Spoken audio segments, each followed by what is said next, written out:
গণমাধ্যম কর্মী ভাইদের বিনীতভাবে অনুরোধ, আপনারা কবরী ফাঁড়ি থেকে দূরে সরে যাবেন।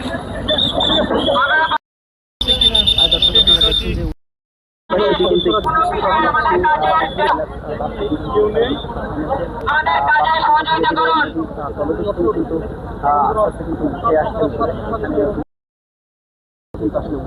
সবাই কবরী ফাঁড়ি থেকে সরে যান।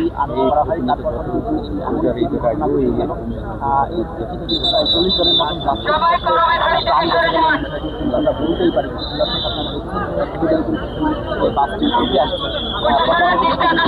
সবাইকে সরিয়ে দেন, তাহলে আমাদের দেরি হচ্ছে।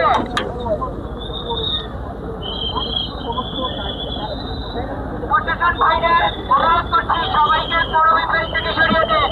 আমরা এই বাসটি ডুবে যাওয়ার সংবাদ পাওয়ার সঙ্গে সঙ্গেই আমাদের গোয়ালন্দ ইউনিট, রাজবাড়ী ইউনিট, মানিকগঞ্জের পাতুরিয়া ইউনিট এবং ফরিদপুর থেকে ডুবুরি ইউনিট আমি সহকারে দ্রুত ঘটনাস্থলে আসি এবং আমাদের গোয়ালন্দ ইউনিট সঙ্গে সঙ্গে বাড়িতে নেমে ড্রাইভার, হেল্পার, সুপারভাইজার তাদেরকে জীবিত উদ্ধার করে হাসপাতালে প্রেরণ করা হয়েছে। আর ড্রাইভারের ভাষ্য মোতাবেক বাড়ির মধ্যে কোনো লোকজন ছিল না। তারপরেও আমরা আমাদের ডুবুরি দল দেখতেছি ভিতরে আর কেউ আছে কিনা এবং হামজা উদ্ধারকারী হামজা চলে এসেছে, কাজ করতেছে, দ্রুত বাসটি উদ্ধার করা যায় কিনা চেষ্টা চলছে এই আর কি। আমি উপসহকারী পরিচালক, ফায়ার সার্ভিস সিভিল ডিফেন্স, রাজবাড়ী ফায়ার সার্ভিস।